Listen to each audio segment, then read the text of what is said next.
Disclaimer, ang kwentong ito ay hango sa mga lumang alamat, kwentong bayan, at mga paniniwala sa iba't ibang bahagi ng Pilipinas tungkol sa mga nilalang na tinatawag na aswang. Bagamat ito ay isinulat na parang totoong karanasan, ito ay kathang-isip lamang at hindi sinasadya ang pagkakahalintulad sa anumang tunay na tao, lugar, o pangyayari. Layunin nitong maghatid ng kababalaghan, kilabot, at aral para sa mga mambabasang Pilipino na may hilig sa mga kwentong aswang at iba pang katatakutan. Madilim ang kalangitan. Ang malalakas na kulog at kidlat ay waring galit na galit, tila ba may ipinaglalaban. Ang ulan ay parang hukay ng langit na bumubuhos sa lupa, at ang mga puno sa kabubatan ay sumasayaw sa galit ng hangin. Sa liblib na baryo ng Sitio Malino sa lalawigan ng Antique, walang tao ang naglalakas loob lumabas ng bahay kapag ganitong klase ng gabi, maliban sa mag-asawang sina Mang Uro at Aling Pina, dalawang matandang magbubukid na may payak na pamumuhay. Nakahiga na sana sila sa banig nang marinig nila ang hindi inaasahang iyak, iyaking manipis, nauutal, at tila may halong takot. Sa gitna ng ulan, mahirap malaman kung saan ito nagmumula, pero may kakaibang lakas na tila humihila sa kanila upang ito'y hanapin. Si Mang Uro, kahit may edad na, ay agad kumuha ng lampara, habang si Aling Pina naman ay balot sa kumot ang katawan at sumunod sa asawa. "Uro, baka multo yan," nanginginig na sabi ni Pina. "Hindi, Pina. Ibang iyak to, parang sanggol." Sa ilalim ng lumang puno ng balete, doon nila natagpuan ang pinagmumulan ng iyak, isang puting kumot na basang-basa, at sa loob nito ay isang maliit na sanggol na nanginginig sa lamig. Ang balat nito ay maputla, ngunit may kakaibang kutis, parang hindi ordinaryong bata. Ngunit sa kabila ng takot at pagtataka, agad itong kinuha ni Aling Pina sa kanyang mga bisig. "Ano ng klaseng magulang ang mag-iwan ng sanggol sa ganitong klaseng panahon?" tanong ni Mang Uro habang sinusuri ang paligid. Walang ibang tao. Walang yapak. Tila bigla na lang itong lumitaw doon. Sa kabila ng pangambang baka ito'y anak ng kung sinong nilalang, nanaig pa rin ang awa sa puso ng mag-asawa. Dinala nila ang sanggol sa kanilang bahay, pinainitan sa harap ng kalan, pinunasan ng tuyong lampin, at binigyan ng gatas na gawa sa kinayod na niyog. Habang lumilipas ang gabi, unti-unting tumila ang ulan, pero hindi tumitigil sa kakaisip ang mag-asawa. Ano ang dahilan ng paglitaw ng sanggol? Sino ang nag-iwan nito? At bakit sa ilalim pa ng balete? Kinabukasan, binalikan nila ang lugar kung saan nila natagpuan ang bata. Ngunit laking gulat nila nang wala na ang balete. Uprooted. Tulad na hindi kailanman tumubo. Ang lupang tinutubuan nito ay tila nahukay, at may mga bakas ng kuko, malalaki, at malalim. Hindi nila ito ipinaalam sa kapitan ng barangay. Sa halip, binigyan nila ng bagong pangalan ang bata, si Maon. Pinili nila ito mula sa lumang librong pambata na nabili ni Aling Pina sa palengke noong kabataan pa nila. Lumaki si Maon na hindi alam ang kanyang pinagmulan. Bata pa lamang ay mapagmasid na siya, bihira ang iyak, at parang matalas ang pandinig. May pagkakataong titig na titig siya sa gabi, o di kaya'y biglang natutulala habang nakatitig sa pintuan. Tuwing buwan ng Nobyembre, mas tumitindi ang kanyang pagkatulala. Tuwing kabilugan ng buwan, hindi siya makatulog. Sa murang edad na 3, alam na niyang may kung anong kulang sa kanyang pagkatao. At bagamat mahal siya ng kanyang amang-ama at inang-ina, hindi maikakaila na may ibang tumatawag sa kanya tuwing gabi, isang boses sa hangin, isang bulong mula sa dilim. Sa baryo, nagsimula na rin ang mga usap-usapan. May ilan na nagsabing nakita raw nila ang matandang mag-asawa na may batang kasama tuwing hating gabi sa may gilid ng sapa, tila ba pinapaliguan ang bata sa ilalim ng liwanag ng buwan. May ilan na nagsasabing hindi raw talaga anak ng tao ang batang si Maon, sapagkat kahit hayop ay tila iniiwasan siya. Ngunit sa kabila ng lahat, hindi sumuko sina Mang Uro at Aling Pina. Pinalaki nila si Maon sa pagmamahal, panalangin, at taimtim na pag-aalaga. Ngunit sa puso nilang dalawa, alam nila, isang araw may babalik para sa bata. At kapag dumating ang oras na yon, hindi nila alam kung kaya pa ba nilang ilaban ito. Sa huling bahagi ng taon, sa araw ng kapistahan ng barangay, may dumating na bisita. Isang matandang babaeng nakasuot ng itim, may malaking sombrero at tungkod na gawa sa balete. Lumapit ito sa pwesto ng mga lutong bahay, at nang nakita si Maon, ngumiti ito ng kakaiba, isang ngiti na hindi pangkaraniwan. Isang ngiti ng pagkakakilala. At dito nagsimula ang sunod-sunod na kababalaghan sa buhay ng batang iniwan sa gitna ng bagyo. Hindi mapakali si Aling Pina ng gabing iyon. Matapos niyang makita ang kakaibang matandang babae na lumapit kay Simaon sa kapistahan, may naramdaman siyang malamig na hangin na dumaan sa kanilang bakuran. Isang klaseng lamig na hindi galing sa panahon kundi tila ba dumaan sa butot kaluluwa. Uro, naalala mo yung matandang babae? Tanong ni Pina habang nilalagyan ng mainit na tubig ang palanggana para sa paa ni Simaon. Yung parang may ngiting masyadong alam ang hindi dapat alam, sagot ni Mang Uro. Tumango si Pina.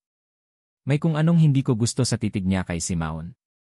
Parang kilala niya ang bata. Kinagabihan, habang natutulog na si Simaon, may kumatok sa kanilang pinto. 1, 2, 3 katok lang. Mabagal. Malakas. Gabing-gabi na, sino kaya yon? Bulong ni Mang Uro. Dahan-dahan niyang binuksan ang pinto, at nandoon, nakaputing duster na itim ang laylayan, nakapayong kahit walang ulan, at may dalang tila supot ng alay, ang matandang babae mula sa pista. Magandang gabi, mahina ngunit malinaw ang kanyang tinig. Huwag kayong matakot. Ako'y dumating upang magpakilala. Ako si Lola Merst. Anong sadya niyo, Lola? Tanong ni Pina, bahagyang tinatakpan si Simaon na nooy tulog sa sulok. Dumating ako para kunin ang batang iyan. Ako ang tagapangalaga niya. Hindi siya para sa inyo, mariing sabi ni Lola Merst, ngunit may ngiting may kabaitan. Nagkatinginan ang mag-asawa. Hindi po namin alam kung sino kayo at kung bakit nyo sinasabi yan. Inampon po namin si Simaon, kami na po ang kanyang magulang, sagot ni Mang Uro, halos nanginginig ang tinig. Lalong lumapit si Lola Merst, tinanggal ang sombrero at doon nakita ni Aling Pina na ang mga mata ng matanda ay parang salamin, walang puti, itim lahat. Ngunit hindi takot ang naramdaman niya, kundi isang uri ng pagkalito, pagkalugmok. Hindi siya masama. Pero hindi rin siya basta tao, pabulong ng matanda. Dugo niya ay may halong sinaunang sumpa. May lahing hindi niyo kayang arukin. Magsasalita pa sana si Mang Uro nang biglang gumalaw si Simaon, tumayo mula sa pagkakahiga, at lumapit kay Lola Merst na parang naakit. Hindi mo na siya mapipigilan, Uro, sabi ni Merst. May bahagi sa kanya na kailangan ng pag-unawa at paghubog.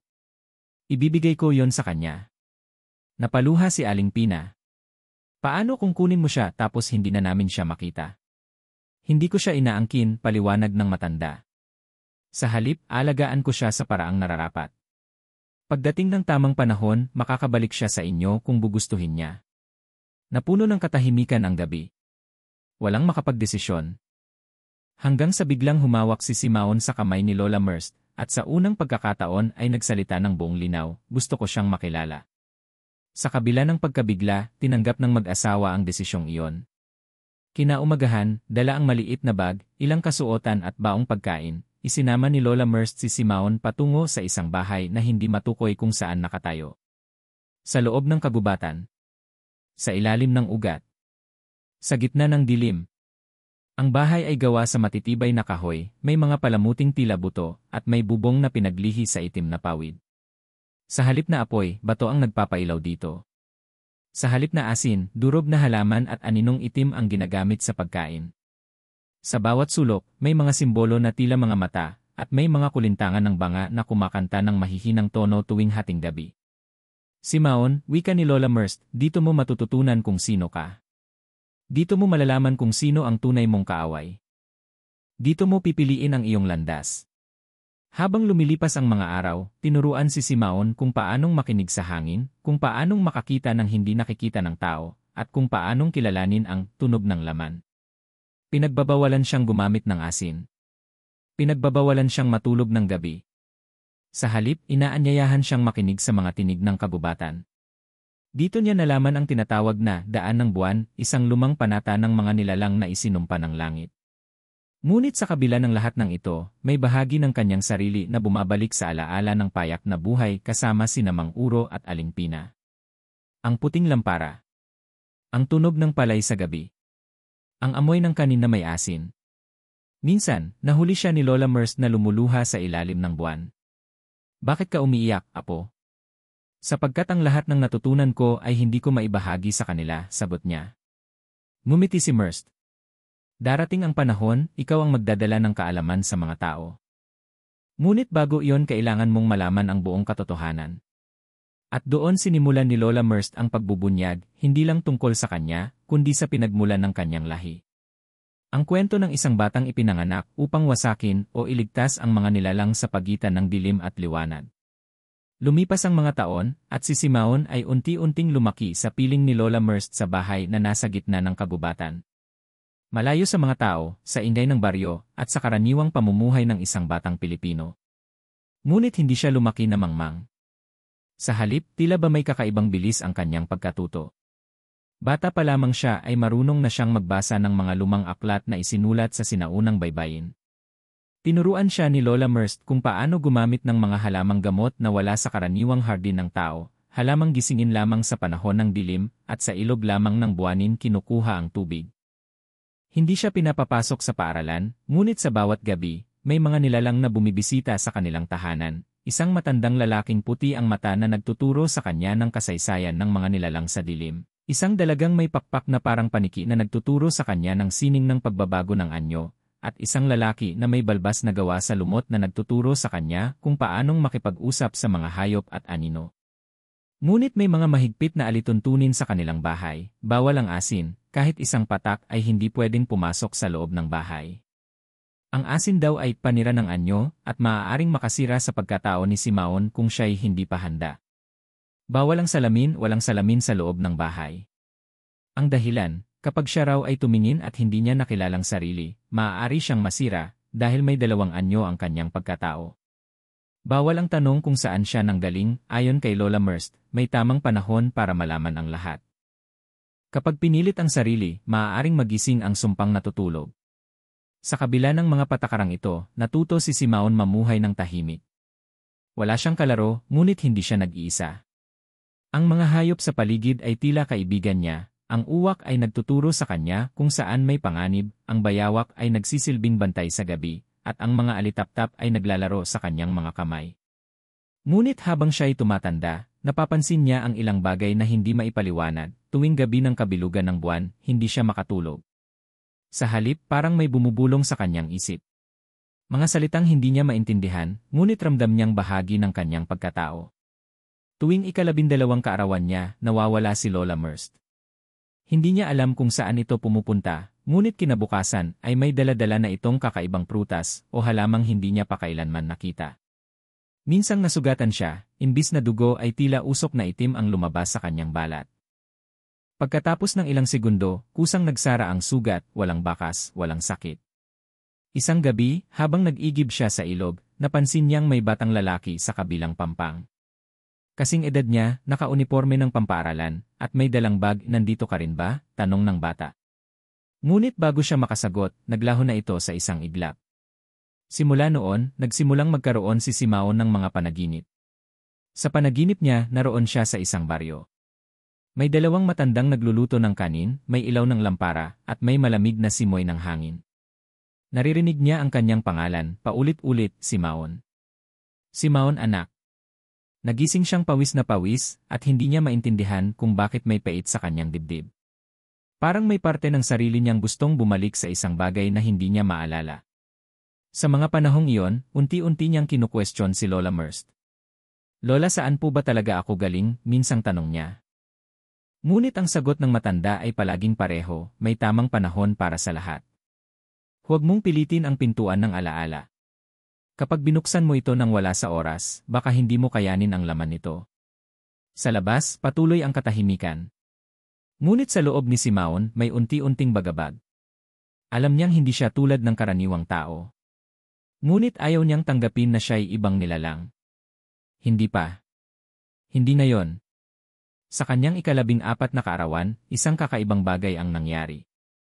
Sa kalagitnaan ng gabi, habang siya ay nag-iisa sa kubo, may narinig siyang tila pag-iyak mula sa ilalim ng bahay.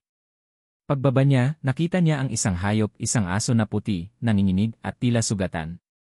Lumapit siya. Nang hawakan niya ito, biglang nagbago ang anyo ng hayop, naging isang batang lalaki. Ang batang nakita niya sa pampang noon. Simaon, tulungan mo ako, wika ng bata bago ito muling naglaho. Hindi na siya nakatulog ng gabing iyon. Kinaumagahan, kinumpronta niya si Lola Merst. Hindi niyo po ako anak. Alam ko po iyon. Hindi niyo rin po ako apo. Hindi rin po ako gaya ninyo. Hindi po ako aswang. Hindi po ako tao. Hindi ko po alam kung ano ako. Tahimik si Lola Merst. Ngunit sa unang pagkakataon, hindi siya umiwas. Hinawakan niya ang balikat ni Simaon at mariing sinabi, dugo mo ay hindi mo pinili. Ngunit ang landas mo ay ikaw ang pipili. Simula noon, mas lalong lumalim ang pagsasanay ni Simaon. Mas maraming nilalang ang nagpakilala sa kanya, mas maraming aral ang itinuro. Ngunit sa kabila ng lahat, may isang tanong pa rin sa kanyang isipan, handa na ba akong malaman ang totoo? Ang gabi ay laging tahimik sa kabubatan. Ngunit para kay Simaon, ang katahimikan ay punong-puno ng mga tinig, mga bulong mula sa dilim, mula sa mga aninong gumagalaw sa sulok ng kanyang paningin, mula sa hangin na tila may gustong ipahiwatig. At habang siya ay mas lumalapit sa pagtuklas ng sarili, mas nagiging lantad ang mga kakaibang bagay sa kanyang paligid. Hindi nalingid sa kanya na may mga nilalang sa kanilang paligid na hindi basta makikita ng ordinaryong mata. Nakikita niya ang mga aninong walang katawan, gumagapang sa bubong ng kanilang bahay. Minsan, may mga mata sa bintana na sumisilip habang siya ay natutulog. Ngunit imbis na takot, ang nararamdaman niya ay pag-uusisa. Isang gabi ng kabilugan ng buwan, habang nag-iisa siya sa silid, may bigla siyang narinig, Simaon, isang bulong. Malambing ngunit malamig. Isang tinig na pamilyar ngunit hindi niya matukoy kung kanino galing. Bakit mo pinipigilan ang sarili mong maging totoo? Napalingon siya. Walang tao. Ngunit may aninong gumuhit sa pader, parang isang babae, nakabalot sa mahabang buhok, at may mga mata na parang ilaw sa dilim. Sa isang kisap mata, naglaho ito. Kinaumagahan, kinausap niya si Lola Merst. Lola, sino yung babaeng may aninong buhok? Tanong niya habang inihahanda ang dahon ng gabi para sa kanilang almusal. Tahimik lang si Merst. Ngunit sa wakas, sumagot ito, iyon ang tagabantay ng iyong alaala. Kapag siya'y lumitaw, ibig sabihin ay malapit ka nang maalala kung sino ka talaga. Napaisip si Simaon. Kung gayon totoo ngang may bahagi ako na hindi ko maalala. Tumango ang matanda. Matagal ko nang hinihintay ang sandaling tatanungin mo ako niyan. Pero bago ko sabihin ang lahat, kailangan mo munang makakita sa mata ng dilim. Gabi ng bagong buwan, dinala siya ni Lola Merst sa isang kuweba na nasa pinakagitna ng kabubatan. Tinatawag nila itong yungib ng laman. Hindi ito basta yungib, ang loob nito ay buhay. Ang mga pader ay parang humihinga, ang sahig ay basa at mainit, at sa gitna nito ay may salaming gawa sa itim na bato, tulad ng obsidian na pinaniniwala ang nagpapakita ng tunay mong anyo. Humarap ka, utos ni Merst. Lumapit si Simaon. Sa unang tingin, nakita niya ang kanyang sarili, isang binatang payat, maamong mukha, mapupungay na mata. Ngunit habang tumatagal ang tingin niya sa salamin, unti-unting nagbabago ang anyo nito. Ang balat niya ay nagiging kulay abo. Ang mga mata niya ay nagiging pula. Ang likod niya ay lumalaki, at unti-unting lumilitaw ang balingkinitang pakpak. Napaatras siya sa takot. Ano yon? Hindi iyon ako. Ngunit seryoso ang mukha ni Lola Merst. Iyan ang isa mong anyo. Dugo mo'y kalahating tao, kalahating nilalang na isinumpa. Ikaw ang bunga ng pinagsamang mundo, dapat mong matutunang tanggapin pareho. Lalong nagulo ang isipan ni Simaon. Ibig sabihin may nanay akong tao. At tatay kong aswang. Hindi simpleng aswang ang ama mo. Isa siya sa pinakamatandang nilalang sa lahing itim. At ang ina mo, isang albularya na may lahing tagabantay ng liwanag. Kayo ay ipinagbawal. At ikaw, anak ng dalawang mundo, ay isinilang sa gitna ng digmaan ng dilim at liwanag. Tumahimik si Simaon. Habang iniisip ang lahat ng nalaman niya, biglang may humagibis sa paligid nila. Isang matulis na tunog, tila isang matalim na pakpak na humahati sa hangin. May sumusunod sa atin, sabi ni Merst. Anong ibig sabihin nito? Tanong ni Simaon, nanginginig. Simula ngayon, hindi ka naligtas. Ang mga nilalang ng kadiliman ay nagnanais kang makuha. Ikaw ang maaaring maging susi sa pagkakaisa ng kanilang lahi, o sa tuluyang pagkawasak nila. Pagbalik nila sa bahay, napansin ni Simaon na nagbago ang paligid. Ang mga alitaptap ay hindi na masigla. Ang mga hayop sa gubat ay hindi lumalapit. At ang bahay mismo ay tila kumikirot sa bawat yapak niya. Tila may parte ng kagubatan na ayaw sa kanya. Simula noon, bawat gabi ay naging mas mabigat. Dumami ang mga bulong. Ang mga anino ay hindi na lamang nakamasid, ngayon, sumusunod na. Tuwing sasara siya ng pinto, may nararamdaman siyang nakatingin sa kanya mula sa likod. Tuwing lalabas siya upang mag-igib, laging mayabag ng ikalawang tao. Isang gabi, habang naglalakad siya papunta sa sapa, may naramdaman siyang malamig na hangin sa batok. Nang lumingon siya, naroon ang isang babae, pareho ng nakita niyang anino sa kanyang silid. "Simaon," wika ng babae. "Panahon na." "Panahon na para saan?" tanong niya, nanginginig ang boses. "Para magdesisyon ka kung sino ka. Kung anong anyo ang pipiliin mo. At kung anong landas ang tatahakin mo, ang sa tao o ang sa nilalang ng gabi." Nagising siyang pawis na pawis. Ngunit sa kama niya, may iniwang marka, isang tanda ng buwan at araw na magkatabi, at sa gitna ay nakaukit ang kanyang pangalan. Sa tabi nito, isang patak ng dugo. Hindi niya alam kung panaginip iyon o babala. Hindi na kayang pagtakpan ni Simaon ang katotohanang matagal nang gumigising sa kanyang kalooban. Habang tumatagal, palalim ng palalim ang kanyang pagkakaunawa sa mundong ginagalawan niya, isang mundong puno ng hiwaga, dilim, at mga lihim na hindi basta isinasalita. Isang gabi, sa ilalim ng malamlam na buwan, tinanong niya muli si Lola Merst. "Lola, handa na po ako. Gusto ko nang malaman ang lahat." Tahimik lamang ang matanda.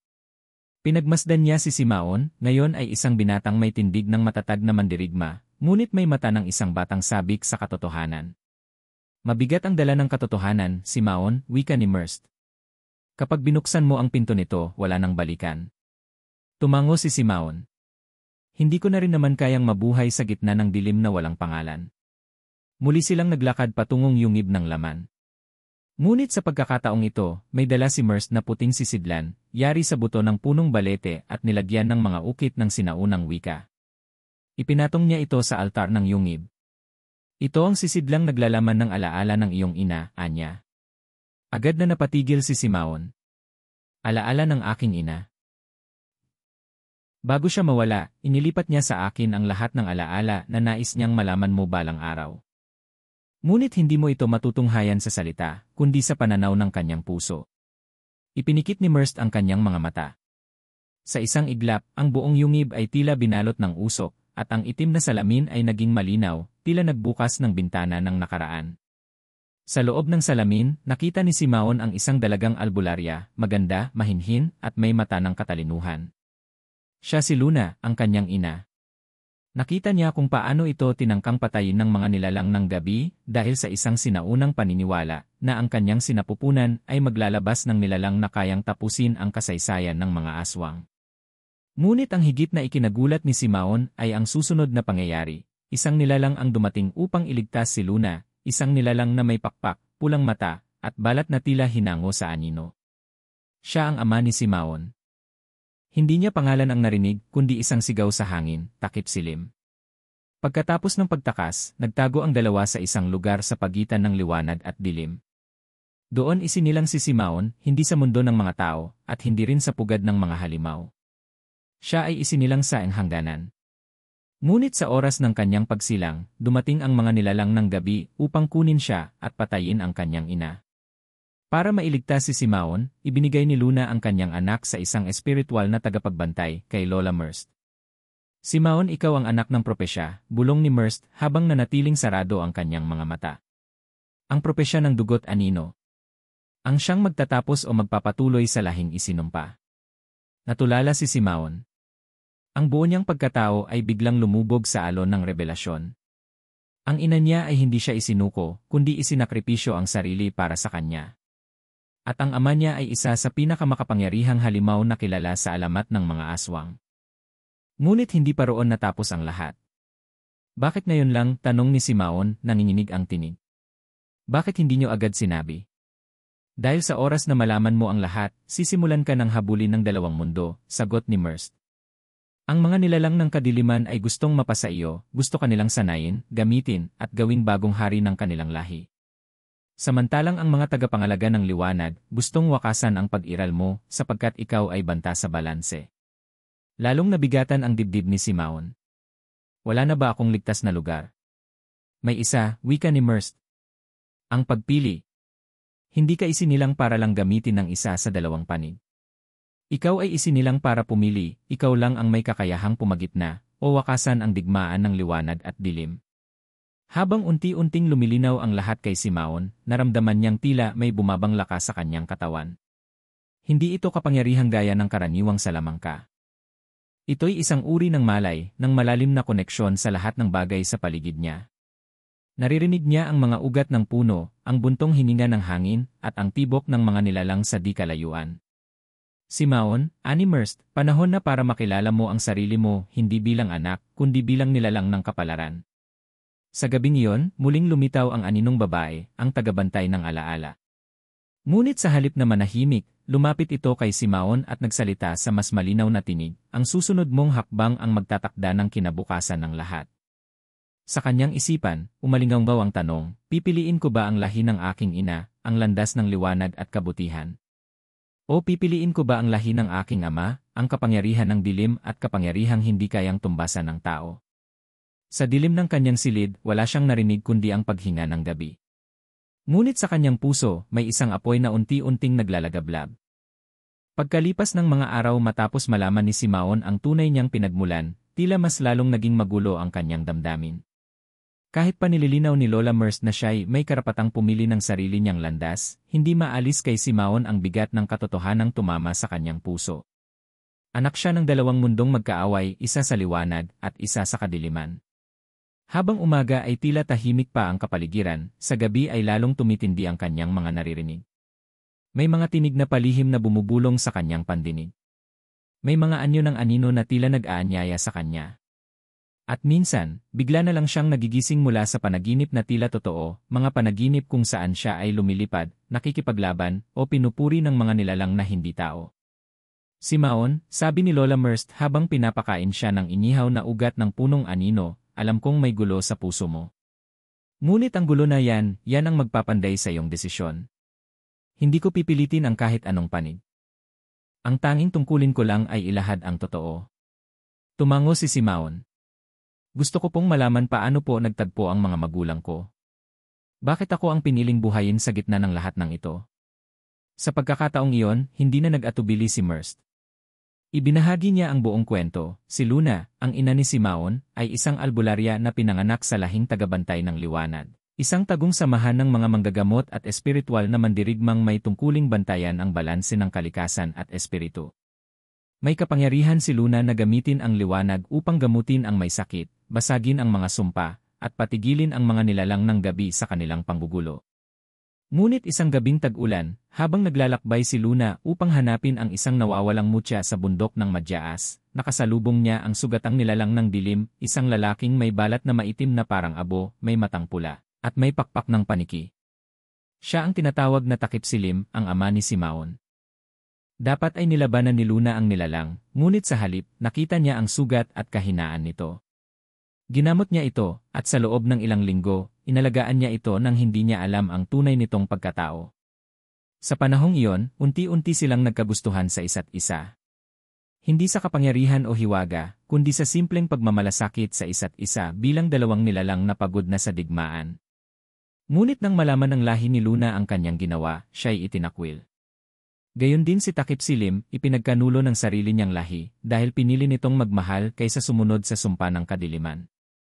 Ipinagbuntis ni Luna si Simaon sa tagong bahagi ng kagubatan, ngunit sa gabi ng kanyang panganganak, sumalakay ang pinagsamang hukbo ng mga aswang at mga tagabantay.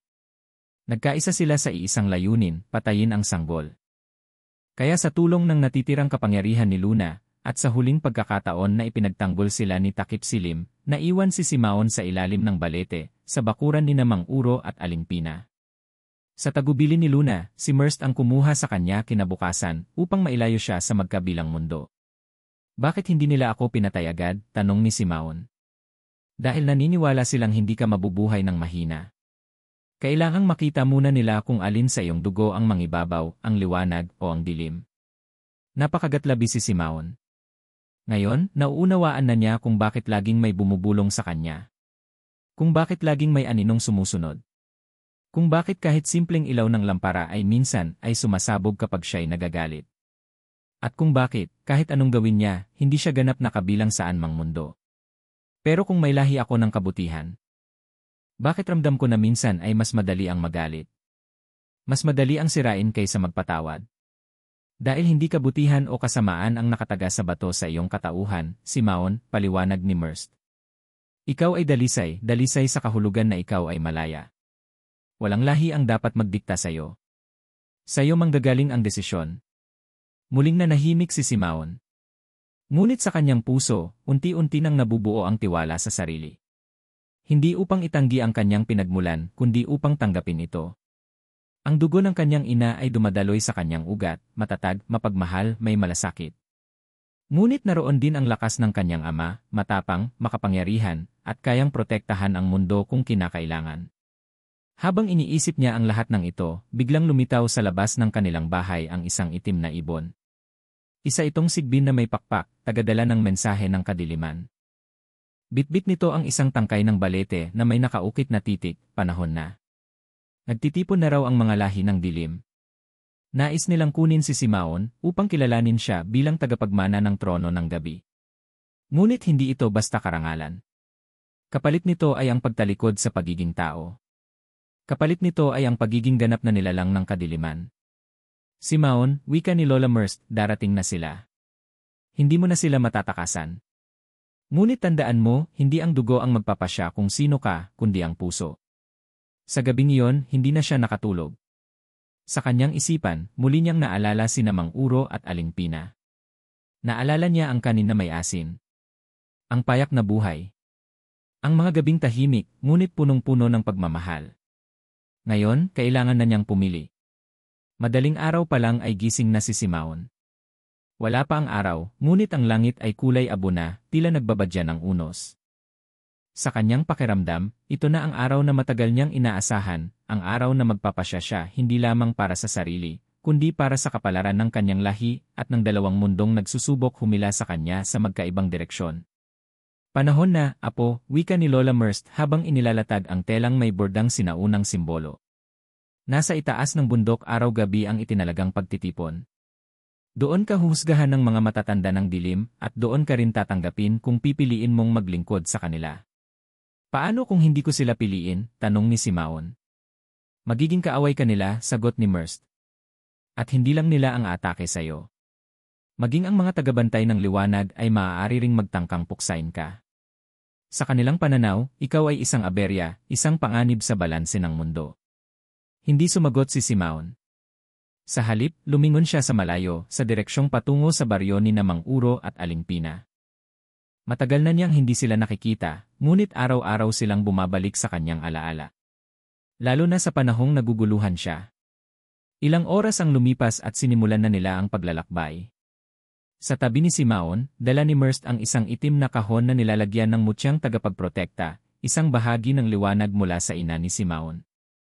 Tanging ito lamang ang maaring magsilbing panangga sa kanya kung sakaling ang mga nilalang ng dilim ay magdesisyong siya'y lipulin. Pagkarating nila sa bundok araw-gabi, sinalubong sila ng katahimikan na tila punong-puno ng banta. Ang paligid ay nililigiran ng mga punong walang dahon, ngunit may mga mata sa bawat sanga.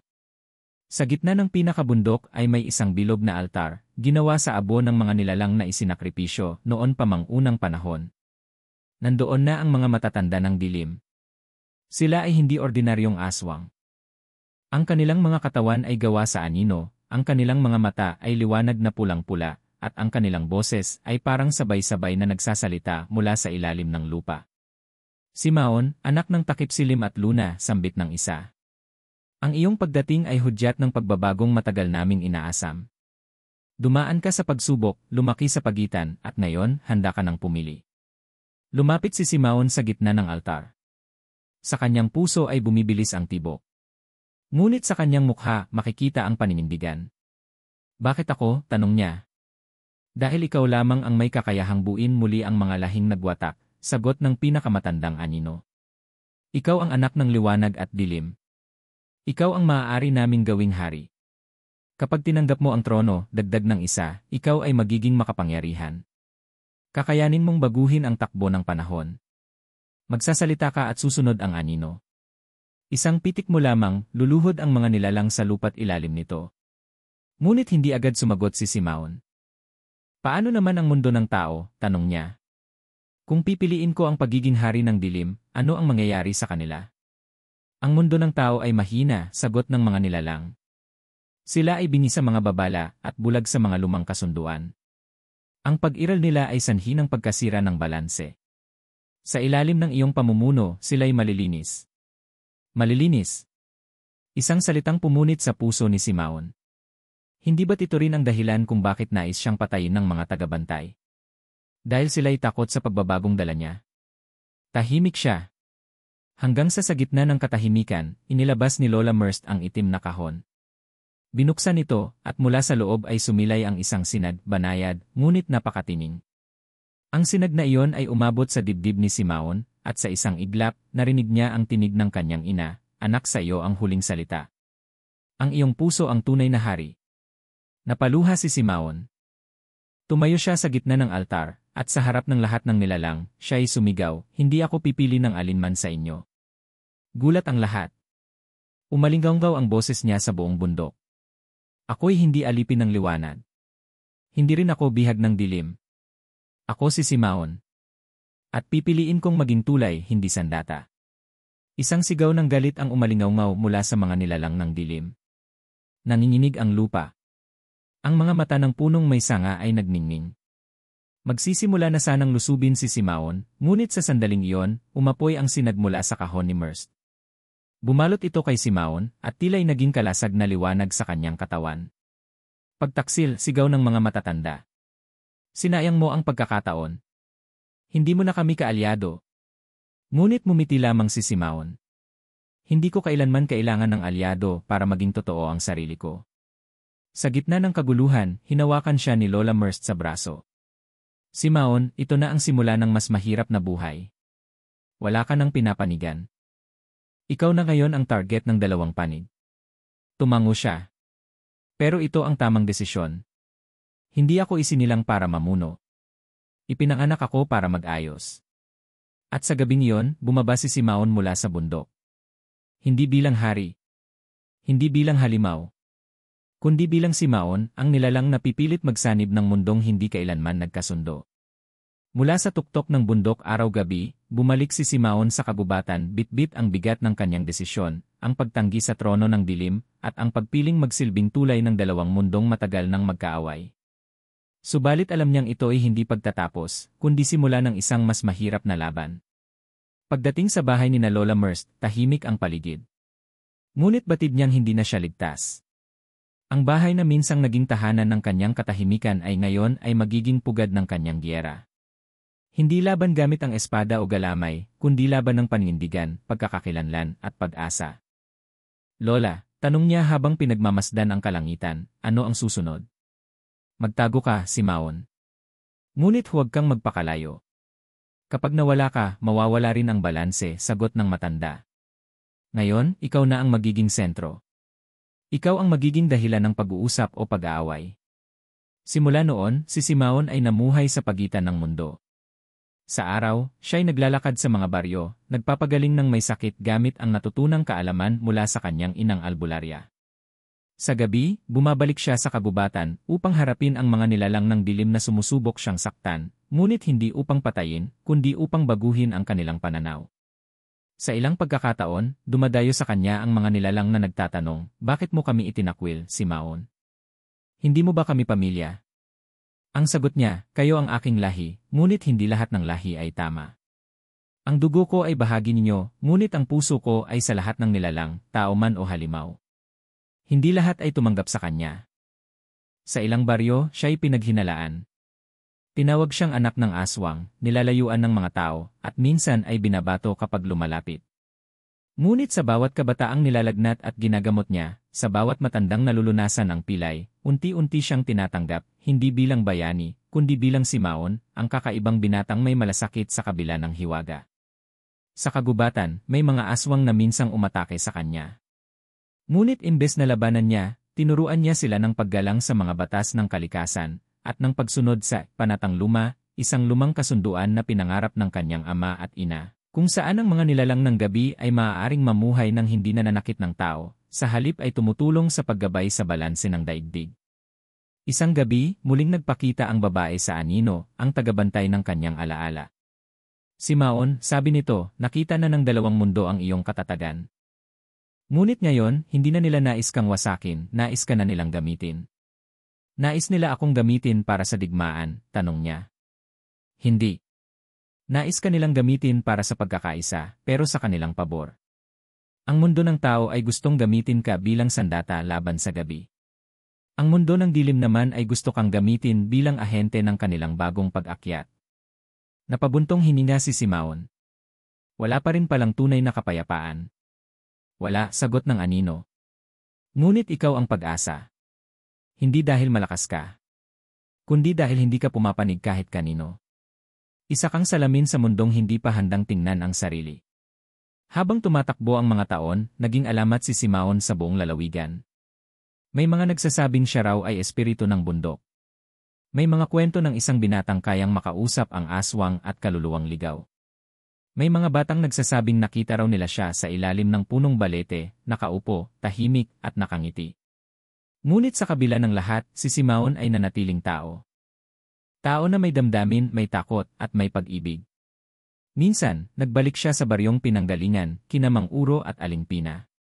Matanda na ang mag-asawa. Mahina na ang pandinig at paningin, ngunit nang makita siya, lumuhod si Aling Pina at niyakap siya. Simaon anak, anya habang umiiyak. Doon lang siya muling lumuha ng malaya. Sa yakap ng dating tahanan, muli niyang naramdaman na siya ay mahal. Na siya ay hindi salot, kundi biyaya. Epilogo, hindi pinili ni Simaon ang kadiliman. Hindi rin niya tinakasan ang liwanag. Ang pinili niya ay ang gitna, ang daan ng mahihirap, ang landas ng hindi nauunawaan.